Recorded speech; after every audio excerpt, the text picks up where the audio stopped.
প্রস্তুতি গ্রহণ করতেছে কিনা। আমাদের প্রস্তুতি গ্রহণ করতে হবে। সম্মানিত উপস্থিতি, নফল আমলগুলো হলো বান্দার জীবনের জন্য গুরুত্বপূর্ণ।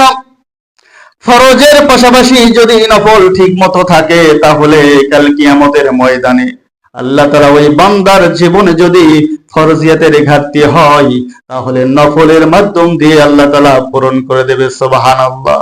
কিন্তু দুঃখের বিষয় হলো সত্য, আমরা ফরজ ঠিক মতো পালন করি না, কিন্তু নফল আসলে আমরা অত্যন্ত গুরুত্ব দিয়ে পালন করি। এটা কিন্তু আবার ঠিক না। ফরজ যদি ঠিক থাকে, তাহলে নফল আপনি পালন করেন, কাজে লাগবে। কিন্তু মূল যদি ঠিক না থাকে, তাহলে নফল দিয়ে কাজ হবে না। সম্মানিত উপস্থিতি, আমাদের সামনে আরেকটি দিবস, নিসফু মিন শাবান, শাবানের অর্ধেকটা যাওয়ার পর একটা রজনী আছে, যাকে আমরা বলি শবে বরাত। কি বলি? শবে বরাত। আসলে শবে বরাত হলো কি? এটা আরবি কোনো পরিভাষা নয়। সব অর্থ হলো কি? রজনী, রাত্রি। আর বরাতকে বলে ভাগ্য, ভাগ্যের একটা রজনী। যে বিষয়ে আমি কোরআনের সূরা দুখানের 2 এবং 3 এবং 4 নম্বর আয়াত পাঠ করেছি, যদিও এর ব্যাখ্যা নিয়ে মুফাসসিরিনের মধ্যে মতভেদ রয়েছে। আল্লাহ তাআলা সূরা দুখানের 3 নম্বর আয়াতের মধ্যে বলেন, ইন্না আনজালনাহু ফি লাইলাতিন মুবারাকাতিন ইন্না কুন্না মুনজিরিন।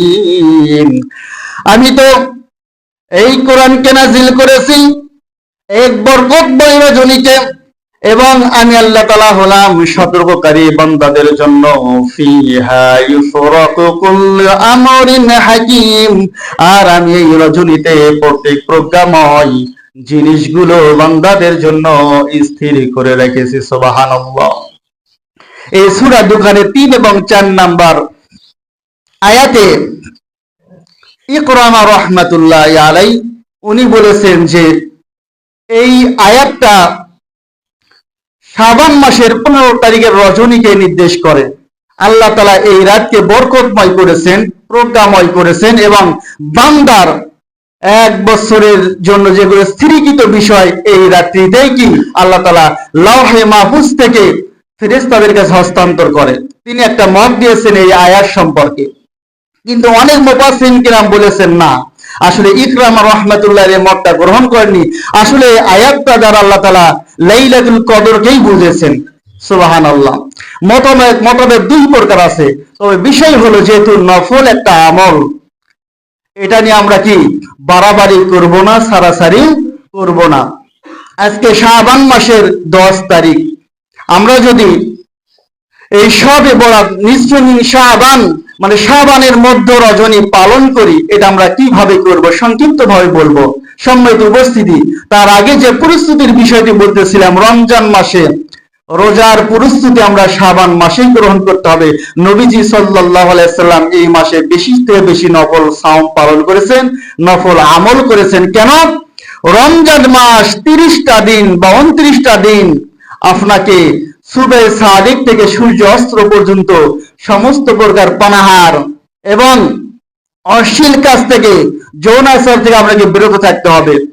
যেহেতু এই কাজগুলো 1 বছর আপনি করেছেন, পানাহার করেছেন, আপনি যদি 1 বছরের অভ্যাসটাকে একটা দিন শুরু করেন, তাহলে এই অভ্যাসটাকে কি বাদ দেওয়া যায় না। নবীজি সাল্লাল্লাহু আলাইহি সাল্লাম সেই জন্য রমজানে, যাতে রমজানের পুরো মাস ভালোভাবে রোজা সিয়াম পালন করা যায়, কোনো কষ্ট না হয়, এই জন্য শাবান মাসে এই রোজা, নফল রোজা পালন করে রমজান মাসের প্রস্তুতি গ্রহণ করতেন। সুবহানাল্লাহ।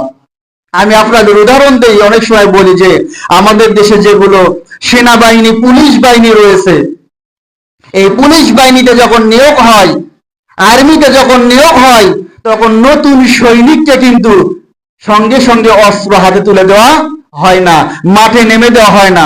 এই সেনাবাহিনীকে, এই নতুন সৈনিককে কমপক্ষে 6টা মাস ট্রেনিং দিতে হয়, ঠিক কিনা? ট্রেনিং দেওয়ার পর যখন যোগ্যতা অর্জন করে, তখন এই সৈনিককে কি করে? মাঠে নেমে দেয়, তাকে কাজে দেয়। সুবহানাল্লাহ। এটা সুন্দর একটা নিয়ম। দুনিয়ার যদি নিয়ম এটা হয়, তাহলে আপনি আমি আখিরাতের জন্য উত্তম আমল করব। একটি মাস রমজানের রোজা পালন করব, এর জন্য প্রস্তুতি গ্রহণ করার দরকার অবশ্যই আছে। নবীজি সাল্লাল্লাহু আলাইহি সাল্লাম সেই জন্য রমজান মাসের প্রস্তুতির জন্যই বেশি বেশি নফল সিয়াম এই শাবান মাসে পালন করেছেন। কেন? যাতে রমজান মাসে সুন্দরভাবে আল্লাহ তাআলার ফরজ হুকুমগুলো পালন করা যায়। সুবহানাল্লাহ। সম্মানিত উপস্থিতি, এই আমলগুলো আমাকে আপনাকে ধরতে হবে। এর পাশাপাশি নবীজি সাল্লাল্লাহু আলাইহি সাল্লাম বেশি বেশি শাবান মাসে দোয়া করেছেন। আম্মা জান হযরত সাইয়্যিদাতুনা আয়েশা রাদিয়াল্লাহু তাআলা আনহা বলেন, বিশ্ব নবী এই মাসে নফল রোজা নফল সালাত বেশি বেশি আদায় করতেন এবং তার উম্মতদের জন্য বেশি করে দোয়া করতেন। আম্মা জান আয়েশা রাদিয়াল্লাহু তাআলা আনহা বলেন, আমি একদিন রজনীতে জেগে দেখি বিশ্ব নবী আমার পাশে নেই। আমি খোঁজ করলাম, উঠিয়ে গেলাম, দেখলাম নবীজি সাল্লাল্লাহু আলাইহি সাল্লাম জান্নাতুল বাকিতে গেছেন, ওখানে তার সাহাবীদের জন্য তিনি দোয়া করতেছেন। সুবহানাল্লাহ। এখান থেকে একটা বর্ণনা আসে যে এই মাস প্রত্যেক মাসে দোয়া করতে হবে। বিশেষ বিশেষ সময় আমাদের মাঝ থেকে যাদের পিতা মাতা আত্মীয় স্বজন বন্ধু বান্ধব কবরে গেছে তাদের জন্য দোয়া করতে হবে। কিন্তু আমরা যারা মারা যাই তাদেরকে আমরা স্মরণ করি না। একদিন হয়তো দোয়া অনুষ্ঠান করে আর সারা বছর স্মরণ করি না। আপনার আত্মীয় স্বজন প্রিয়জন যারা কবরে গেছে আপনি আমলগুলো করবেন। আমি কিতাবের মধ্যে যেগুলো মোতালা করলাম, যেগুলো নফল আমলটা আসলে ব্যক্তিগতভাবে একাকী করাই উত্তম। নবীজি সাল্লাল্লাহু আলাইহি সাল্লাম একাকী দোয়া করেছেন, একাকী নফল সালাত আদায় করেছেন, সাওম পালন করেছেন, এর মাধ্যমে নিজেকে প্রস্তুত করেছেন এবং সাহাবীদের শিক্ষা দিয়েছেন। এখন আমাদের ভিতর যে কালচারগুলো এসেছে আমরা সবে বরাত পালন করি, আলহামদুলিল্লাহ, খারাপ না। তবে এই নফল আমল নিয়ে বাড়াবাড়ি করা যাবে না, ছাড়াছাড়িও করা যাবে না। কারণ হাজার বছরের নফল জোড়া দিলেও কি একটা ফরজিয়াতের সমান হবে না, ঠিক কি না? সেই জন্য এই নফল নিয়ে আমরা কি করব না, মতনৈক্য করব না, তর্কে বিতর্কে যাব না। এখন আমাদের বিষয় হলো আমরা ফরজই ঠিক মতো আদায় করতে পারি না, নফল আমাদের কাছে আরো কষ্টকর, ঠিক কি না? এই জন্য আমাদের রেওয়াজ আপনারাও পালন করেন যে সবে বরাতের রজনীতে আমরা মসজিদে একত্রিত হই, খারাপ না, আলহামদুলিল্লাহ। যদি আল্লাহকে খুশি করার জন্য যেমন মসজিদে একত্রিত হয়েছি, এমন কোন রজনীতে আমরা একত্রিত হই, সেখানে যদি কোরআন থেকে আলোচনা হয়, হাদিস থেকে আলোচনা হয় এবং আল্লাহ তাআলার হুকুম পালনের জন্য সিজদা দেওয়া হয়, এটা অবশ্যই উত্তম কাজ, ঠিক কিনা?